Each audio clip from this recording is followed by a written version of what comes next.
सो तो फिर हम लोग आज शुरू करेंगे तुम्हारा क्या। सो दैट इज ओपर इन हेल्डेन थ्योरी नहीं हुआ तुम लोग अब बोल रहे हो, तो अब तो क्या करते रहते हो तुम लोग। ओपर इन हेल्डेन थ्योरी वो सा बायोकेमिकल लिखा रहे सर, कट गया है।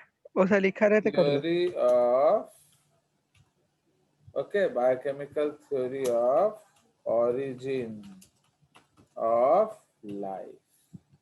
ठीक है, सो ये आपका थ्योरी था। So this theory was proposed by whom? Was proposed by Alexander. Okay, was proposed by Alexander Ivanov ऊपर इन Oparin and J.B.S. Haldane। ठीक है, तो उन्होंने इस थ्योरी को प्रपोज किया था। So according to this theory life also originated biogenetically. समझ रहे हो, एक्चुअली इससे पहले हमारा बायोजेनेसिस हो गया था। सबसे पहले हमने ए बायोजेनेसिस किया। ओके, एविडेंस माने बाय स्पॉन्टेनियस जनरेशन। वो रिजेक्ट हुआ, किसने रिजेक्ट किया? आपका बायोजेनेटिक थ्योरी ने। बट अब क्या है, ये फिर ए बायोजेनेसिस आ गया। तो according to this theory life also life originated क्या ए बायोजेनेटिक। तो यार कोई ना कोई आके रोक देता है। Abiogenetically, according to this theory life originated abiogenetically but in 3 stages। Okay, तो ये इन्होंने नहीं बोला कि वो स्पॉन्टेनियसली आ गए, इन्होंने बोला 3 स्टेजेस में। पहला स्टेज क्या है? Chemical evolution. केमिकल इवोल्यूशन या कीमोजेनी।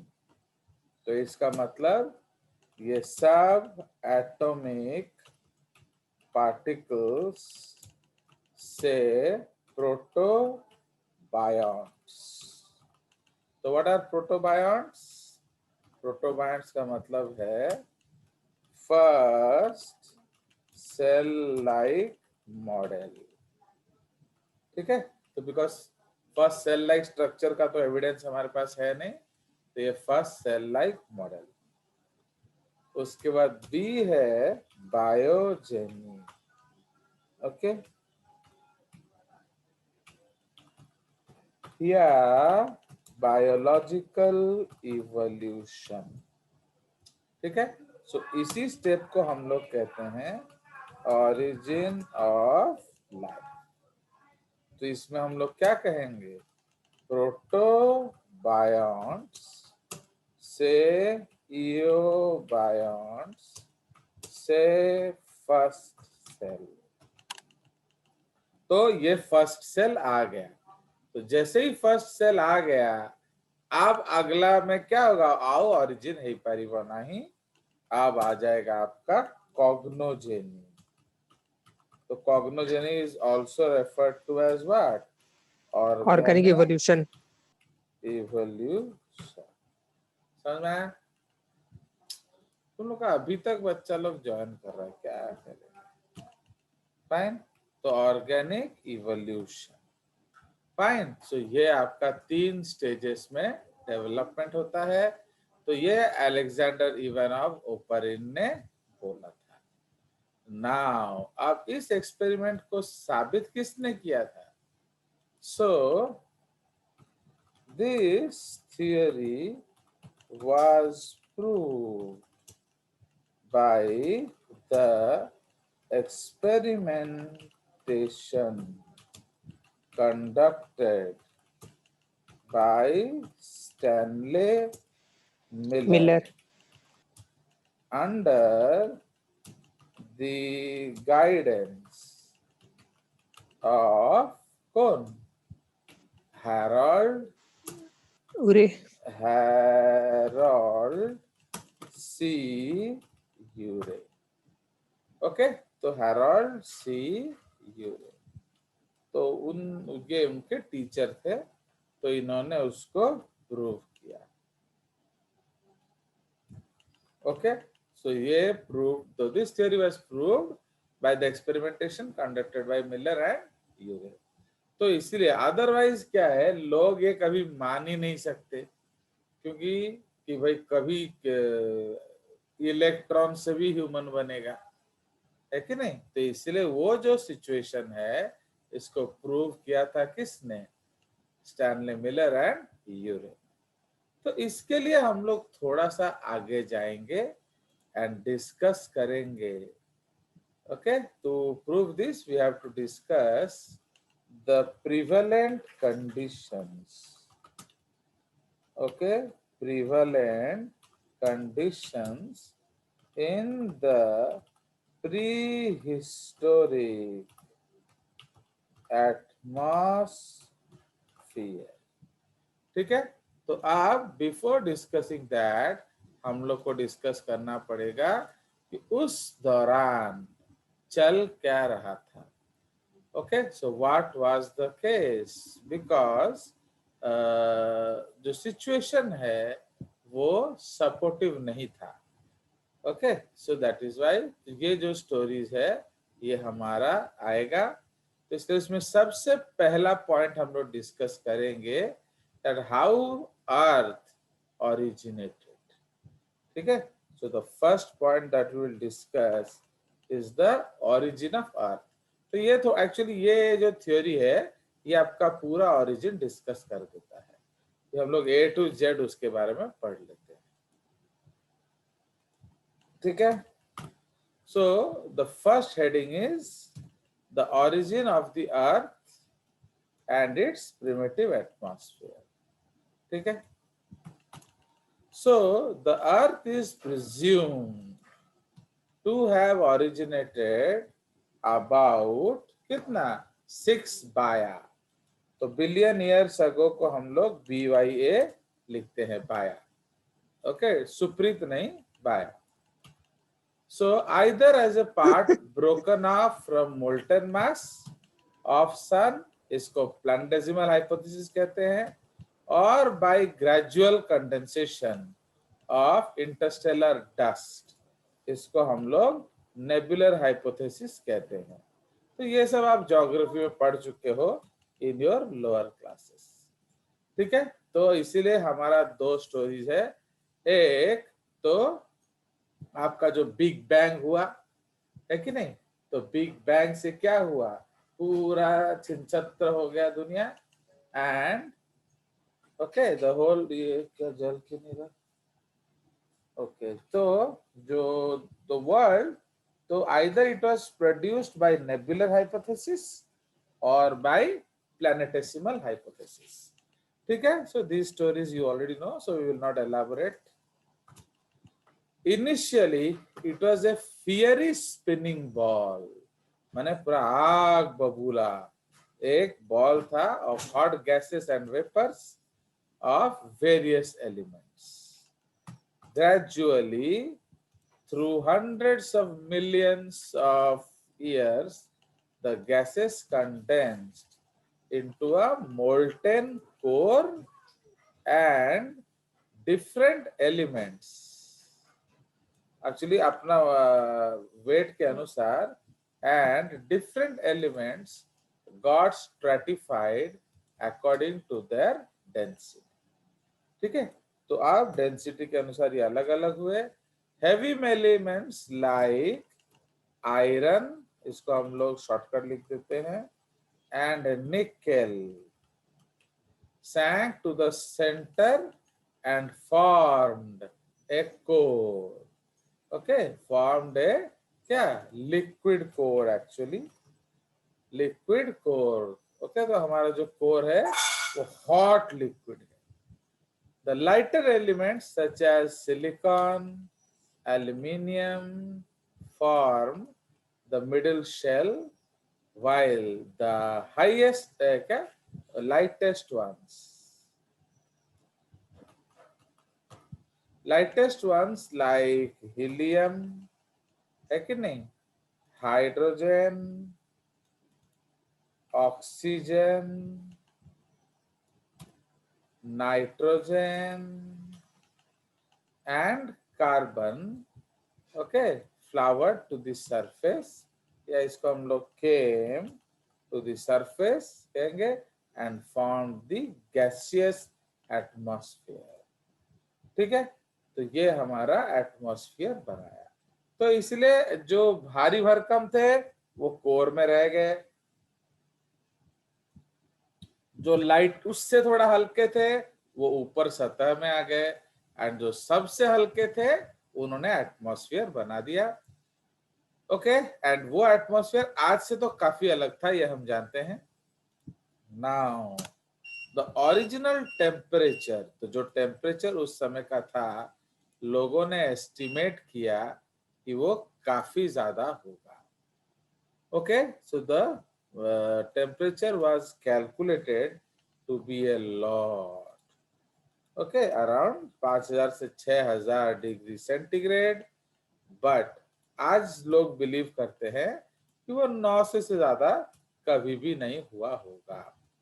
तो earlier it was believed that जो original temperature was of 6000 degree, that was nearly 6000 degree centigrade. However, most contemporary geologists now believe that it was never above 900 degree centigrade. हो गया. तो इसका मतलब ये आपका अर्थ का एटमॉस्फेयर था. नाउ उसके बाद इसको थोड़ा हम लोग कलर कर देते हैं. Hello sir. बोलिए. Yes sir. सर हमारा जो उधर तो तब तो एटमॉस्फेयर में सर फ्री ऑक्सीजन नहीं था ना, तो फिर मतलब जो O2 जो हम लिख रहे हैं सर, जो अर्थ के फॉर्मेशन के टाइम हाँ, तो क्या लिखे हैं सर, जो लाइटेस्ट वन, O2 तो होगा मतलब ना. तब तो O2 कहाँ चला गया? O2 will be मतलब सर there. कॉम्बाइन. यस बस सर, यस सर. तो लिखेंगे ना, अभी तो शुरू हुआ है, गाड़ी गड़ने दो. ओके बाबा, तभी गाड़ी शुरू हुआ है, तो लेट इट रोल ना. क्या हर चीज एक ही दिन में बता दें तुम्हें ना? क्या बोलो? नहीं सर, नहीं सर, ठीक है सर. नहीं नहीं सर, नहीं मुझे बोल डाउट दो, नहीं हो बोल रहा था. दो, ना बोल दो. चलो, तो इसीलिए अभी तो हमारा एलिमेंट्स का जन्म हुआ है बाबा. ये तो और लंबा है, वो तो मैं छोटा कर रहा हूँ. समझो एलिमेंट्स कहाँ से आया? सब एटॉमिक पार्टिकल्स से. ओके, वो क्या क्या सब नहीं आजकल आ गया, पॉजिट्रॉन, न्यूट्रिनो, ऐसा कुछ आ नहीं गया, वो हम लोग को भी इतना याद नहीं है अभी. फाइन. तो इसीलिए आप सब एटॉमिक पार्टिकल से एटम बना. एटम्स जो है वो सब जुड़ जुड़ा के फिर मॉलिक्यूल बना. अभी मॉलिक्यूल कंबाइन करेंगे, टेंशन का है आपको? तो लेट इट कंबाइन, उसने मिलने दो. बट कंडीशंस तो बताना पड़ेगा ना. तो इसलिए कंडीशंस क्यों, कैसे कंबाइन कर गए भाई? जब एनर्जी था ही नहीं तो हाउ इट कंबाइंड. तो इसलिए थोड़ा सा हमें टेम्परेचर के बारे में बताना पड़ेगा. चलिए, so now at such high temperatures, okay, जो रश्मि गुस्सा हो गया, at high temperatures elements like hydrogen, oxygen and carbon, nitrogen, ये कभी भी फ्री एग्जिस्ट नहीं कर सकते थे. तो ये लोग क्या किए? ये अलग अलग तरीके से कंबाइन कर गए. फाइन. कोई नाइट्राइड बनाया, ऑक्साइड बनाया, they formed oxides, carbides, nitrides. Okay, as a result carbon was found as dicarbon, cyanogen, okay, methane, carbon dioxide, carbon monoxide, metal carbides. ठीक है. तो nitrogen existed in combination with metals. okay, to form nitrites, oxygen form oxides, hydrogen, and hydrogen combined with oxygen, nitrogen, and carbon forming water, ammonia, methane, cyanamide. Okay, the temperature was so high that all these compounds existed in gaseous state, and water also existed as क्या water vapours. Vapor. तो इसको हम लोग H2O gas बोलते हैं।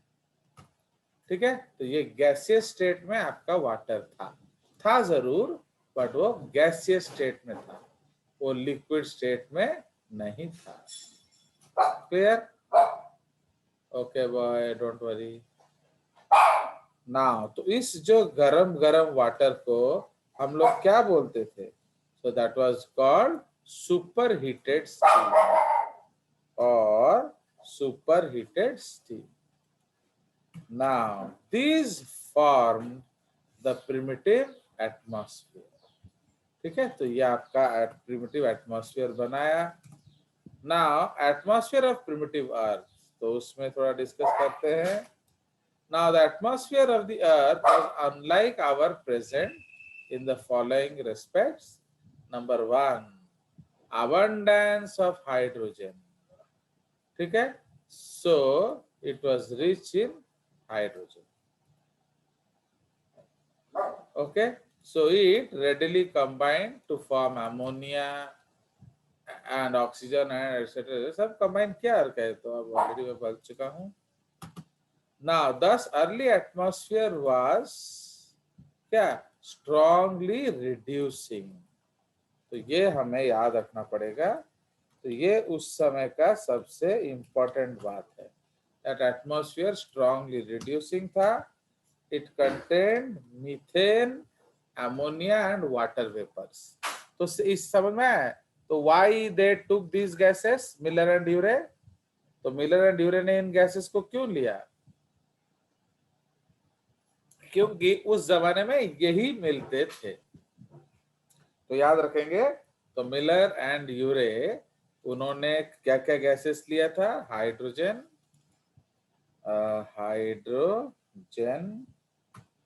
उसके बाद methane and ammonia. ठीक है, एंड वाटर वेपर्स। तो वाटर वेपर्स को हम लोग क्या लिखेंगे? H2O gas. ठीक है, तो ये तो they also took the same thing. Fine, तो ये उस समय का एटमॉस्फेयर का स्टोरी है। उसके बाद जैसे रश्मि बोल रहा था कि आपका ऑक्सीजन फ्री नहीं था। Okay, so oxygen was not free. तो इसको थोड़ा कलर चेंज कर देते हैं।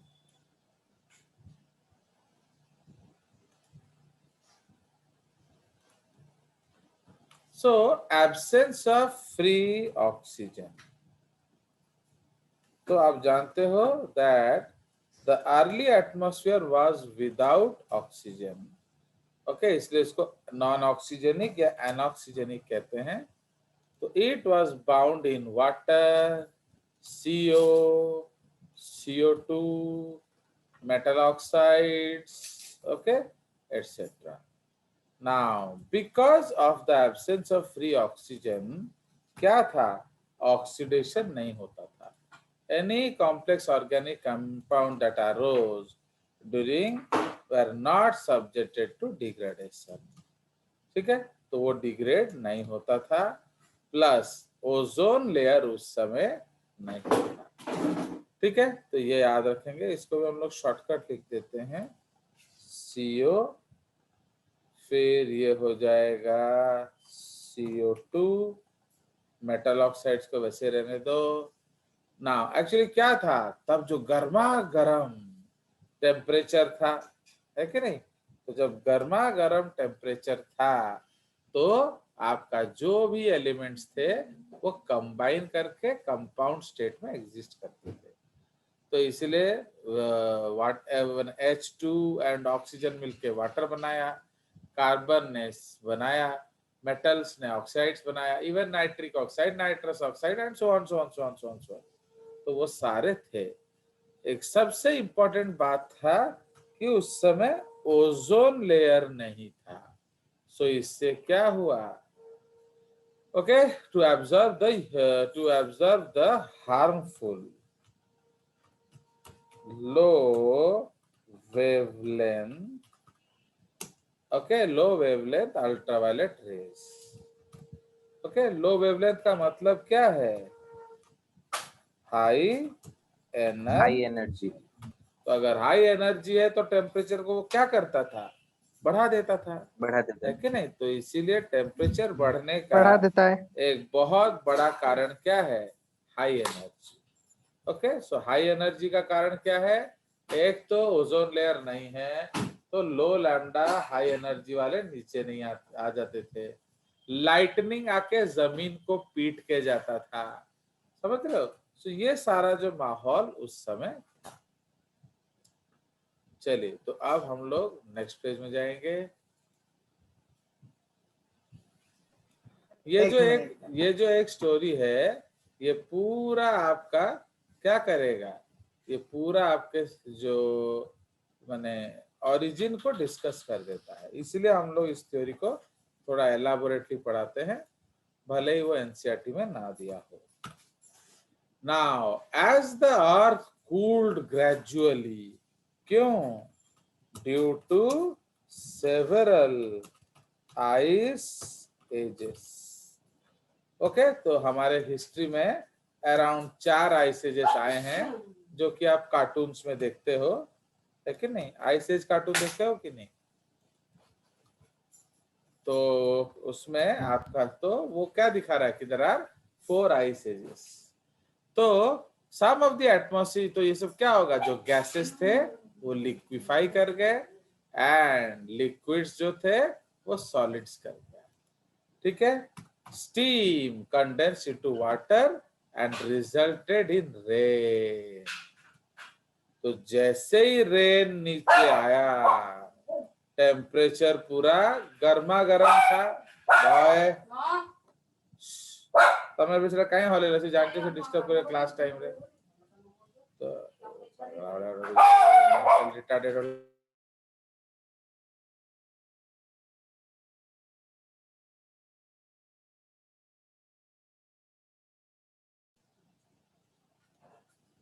चलो, so steam condense into water and resulted in rain.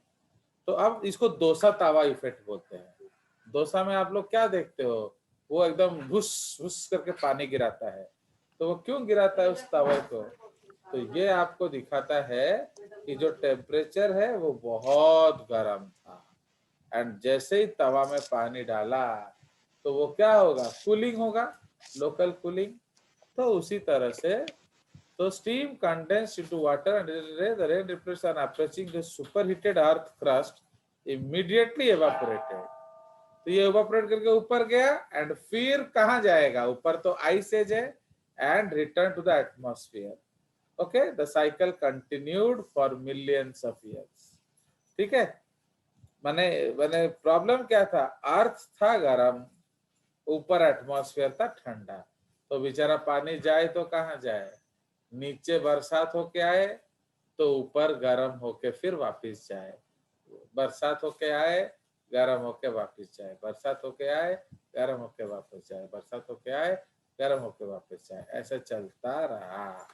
तो इससे क्या हुआ, जो टेम्परेचर ऑफ द अर्थ को कूल किया गया, ठीक है।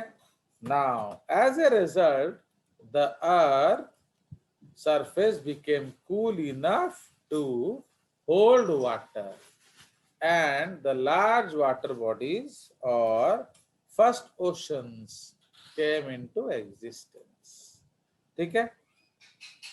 तो फर्स्ट ओशन, तो फर्स्ट ओशंस को हम लोग क्या कहते हैं, पांथालासा। ओके, तो पहला ओशन को पांथालासा बोला जाता है।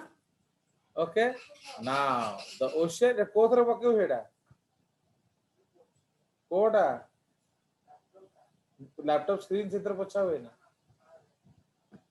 So the oceanic water contained atmospheric. तो अब जैसे आपका गर्मा गर्म जो अर्थ था उसमें पानी गिरा तो water and those minerals, okay, तो आप देखो रेन आया तो एटमॉस्फेयर में गैसेस था तो H2O plus CO2 carbonic acid बन गया, H2O plus SO2 sulphuric acid बन गया, H2O plus NO2 suppose nitric oxide बन गया, नाइट्रिक एसिड। तो ये सब जैसे आके टच किए उस सॉइल को तो फिर सॉल्टिंग हुआ, समझ रहे हो? तो इसीलिए the ocean water contained atmospheric ammonia and methane which got dissolved and washed down with the water dropped from the atmosphere in form of rain. ठीक है?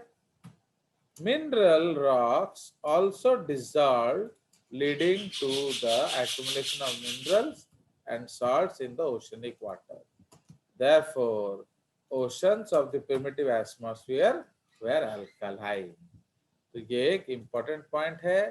तो आपका आइसेजेस हुआ था तो इसीलिए gases liquefied and liquid solidified, ठीक है? तो इसलिए जो आपका जो अर्थ का जो सरफेस है उसमें क्रस्टिंग हुआ, तो इसी को हम लोग यहाँ कहते हैं क्रस्टिंग ऑफ द अर्थ, ठीक है? तो अभी भी हमारा जो अंदर है वो क्या है? We have molten core but solid crust, तो उसको क्रस्टिंग ऑफ द अर्थ कहते हैं, ठीक है? तो ये आपका सबसे इंपॉर्टेंट एक्टिविटी था। तो जैसे क्रस्टिंग ऑफ द अर्थ हुआ आपके कुछ गड्ढे बने एंड कुछ पहाड़ बने। तो गड्ढों में क्या भर गया? पानी। पानी में क्या भर गया? बहुत सारा सॉल्ट्स, ओके। नाउ ये है बात। उसी तरह से फर्स्ट ओशन को पंथलासा कहते हैं, ओके। लार्ज वाटर बॉडीज बनने लगे, fine.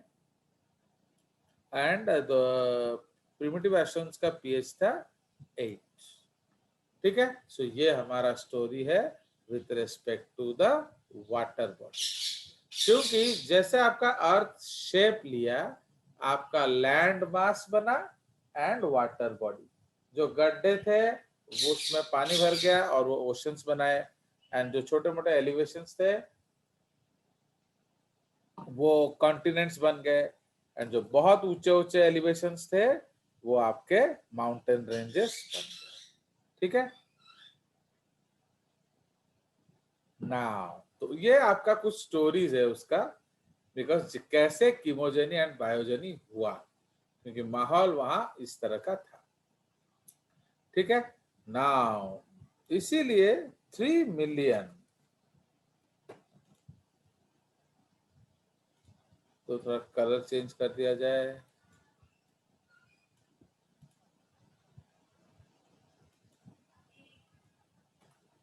So therefore about 3 Gaia माने बिलियन ईयर्स अगो, सुप्रीत के बारे में बोल नहीं रहा। So therefore about 3 Gaia the earth had a solid crust, ठीक है? तो the earth had a solid crust punctured by what? तो उसमें छेद हो गए थे। तो the earth had a solid crust frequently punctured by eruption of molten rocks and at places filled with hot boiling sea water, है कि नहीं? क्यों? आपका भाई अंदर तो आपका मोल्टेन है ही है, तो जहां क्रस्ट पतला होगा वहां टूट जाता था एंड वो वोल्केनो के रूप में आते थे। तो इसलिए टेम्परेचर कहां से आया? एक तो लो वेवलेंथ एनर्जी से, दूसरा लाइटनिंग से, तीसरा ये नीचे वाले वोल्केनोस, इनको हम लोग अंडर वाटर वोल्केनोस बोलते हैं। So the sea water contained dissolved ammonia, methane, some minerals and salts. Okay, the primitive atmosphere of Earth was devoid of free oxygen. ये बहुत important story है। but rich in ammonia, methane, hydrogen as found in the present atmosphere of Jupiter, Saturn, Uranus and Neptune. ठीक है, तो ये सब आज के डेट में हमें मालूम है. Okay, investigations have concluded.